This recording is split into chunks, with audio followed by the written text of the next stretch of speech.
Este es el segundo vídeo de la serie que hemos dedicado a los principios básicos del entrenamiento por potencia, con la ayuda de Javier Fernández. En esta ocasión, nos va a explicar las métricas básicas y los modelos de carga.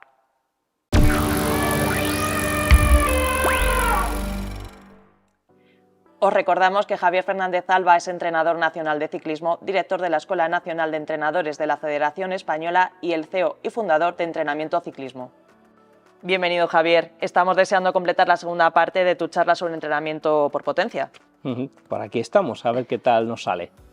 Pues empezamos sin más demora. Javier, ¿qué métricas son las más importantes para controlar nuestro entrenamiento y cómo las tenemos que interpretar?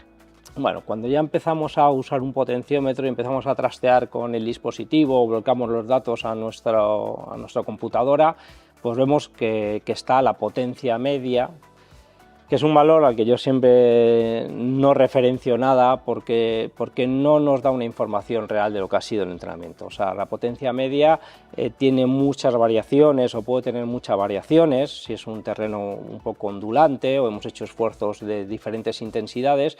Y entonces muchas veces el número, el valor que va a dar no se va a correlacionar realmente con la intensidad del trabajo, ¿no? Con la carga de trabajo. Yo me iría a otra potencia que sale, la PN, que es la potencia normalizada. Esa potencia, lo que hace el propio dispositivo, el propio software, es como un algoritmo de que la intensidad hubiese sido constante, que no hubiese habido esos cambios de ritmo generados por nosotros mismos, que hemos hecho una serie, hemos subido un puerto, o incluso la propia orografía. Entonces, esa potencia normalizada ya sí que va a ser un número que nos va a empezar a dar información sobre la intensidad de lo que ha sido ese ejercicio. Y si hablamos de intensidad, tenemos que hablar del factor de intensidad, el IF.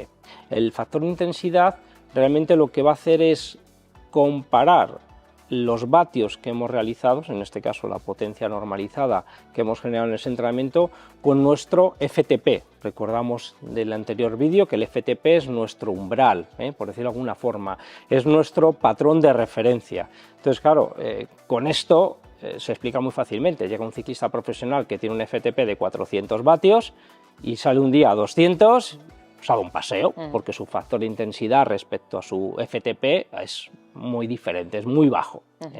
Y luego, en cambio, pues salgo yo, que tengo un FTP de 250 y salgo a 200 y estoy muy próximo a mi FTP, con lo cual el factor de intensidad de ese entrenamiento ha sido alto. Se cuantifica más o menos entre 0,5, que son entrenamientos muy suaves, 0,6, 0,7, 0,8, que ya son entrenamientos de bastante intensidad, incluso el 1, que sería que hemos salido a umbral, ¿no? Donde se suelen desarrollar una contrarreloj larga, incluso esfuerzos cortitos, muy cortitos, una prólogo, que serían por encima del 1. Entonces ya ahí tenemos ese dato que nos va a identificar cuál ha sido la intensidad del entrenamiento respecto a nosotros mismos, que yo siempre digo que el entrenamiento hay que compararlo con nosotros, no con los demás. Y luego, algo que los entrenadores soñábamos de toda la vida, es decir, cómo cuantificamos la carga de trabajo, ¿no? Ya Alejandro Lucía nos hablaba hace mucho de cuantificación de los TRIM, que era la valoración del entrenamiento, de la carga de trabajo en función de la frecuencia cardíaca. Ya sabemos que la frecuencia cardíaca tiene una cierta variabilidad, muchas veces independiente del esfuerzo, pero ya hacíamos algo de carga con esos TRIM que todavía están en la literatura y todavía se utilizan, que respecto a la frecuencia cardíaca. Sí. Ahora podemos cuantificar el entrenamiento, la carga de entrenamiento con los vatios, y para eso tenemos el patrón del factor de intensidad, el patrón de la potencia normalizada y el tiempo, la duración del esfuerzo. Con esos números hay un algoritmo matemático que lo que hace es calcular los TSS. Hay algunas formas también, otras formas diferentes de calcular la carga, pero la más extendida, la más utilizada, la que más utilizamos los entrenadores, incluso los propios deportistas, es el TSS.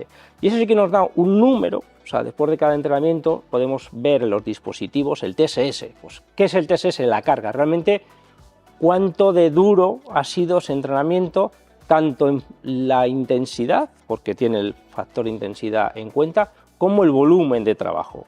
A más intensidad, a más volumen, más TSS.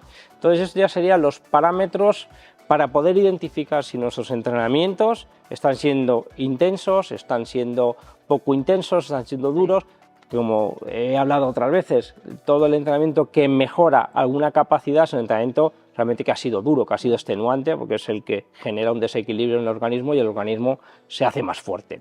Entonces ya tenemos estos como parámetros básicos, ya controlamos nuestra carga de trabajo, ¿no? Y así identificamos cuál entrenamiento es duro o no. Luego hay tablas, que también podemos poner alguna referencia de cuál es un entrenamiento que se puede considerar más duro en función de los TSS o menos duro, incluso valores extremos.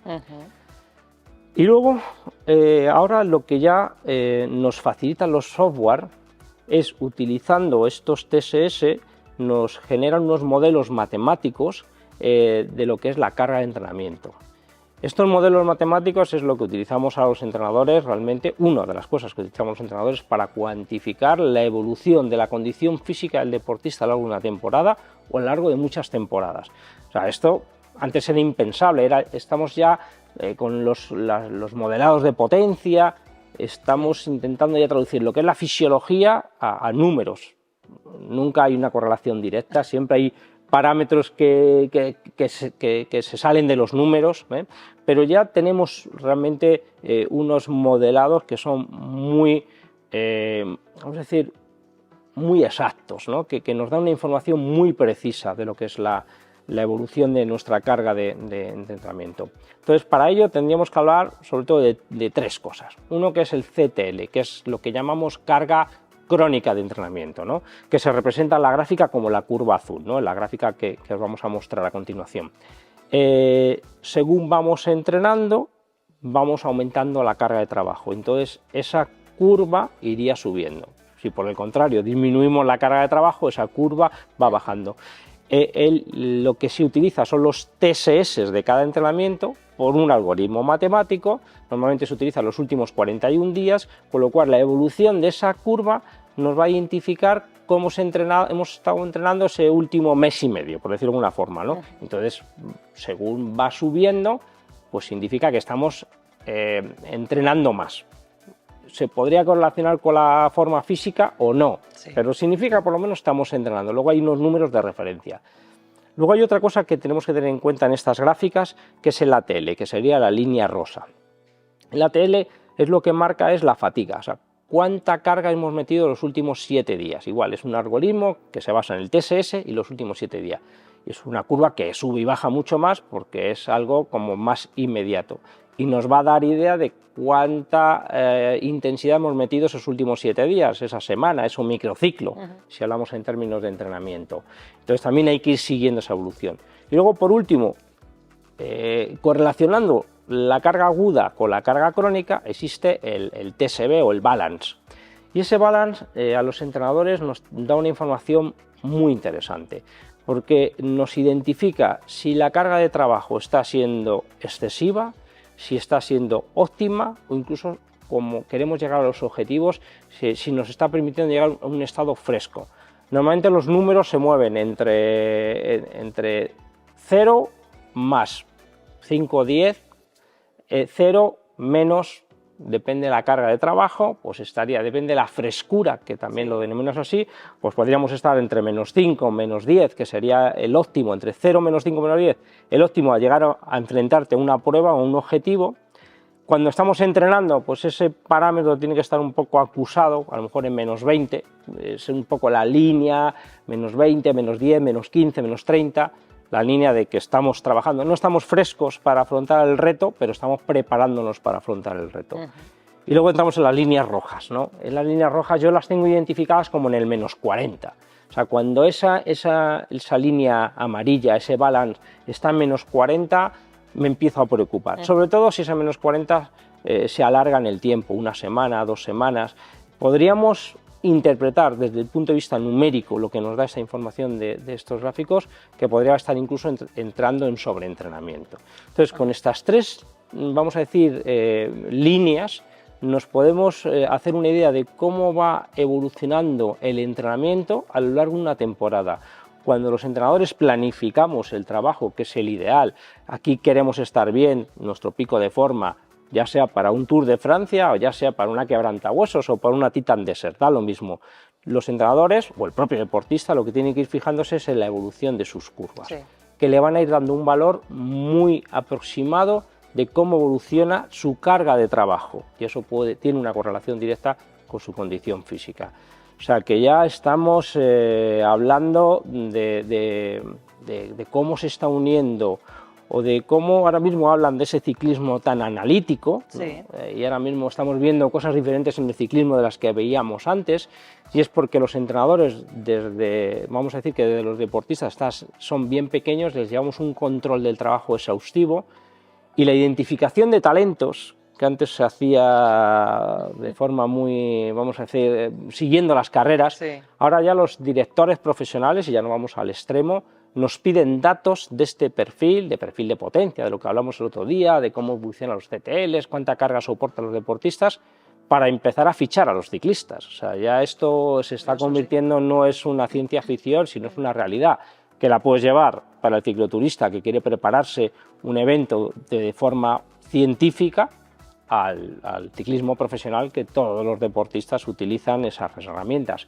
La más conocida, la más entendida, es Training Peaks. Training Peaks, asociado a un software que se llama WKO, de análisis de datos, es lo que utilizamos casi todos los entrenadores, pues para todas estas cosas que os estoy contando, Sí. que ahí vendrán las imágenes, hacernos una idea de la evolución.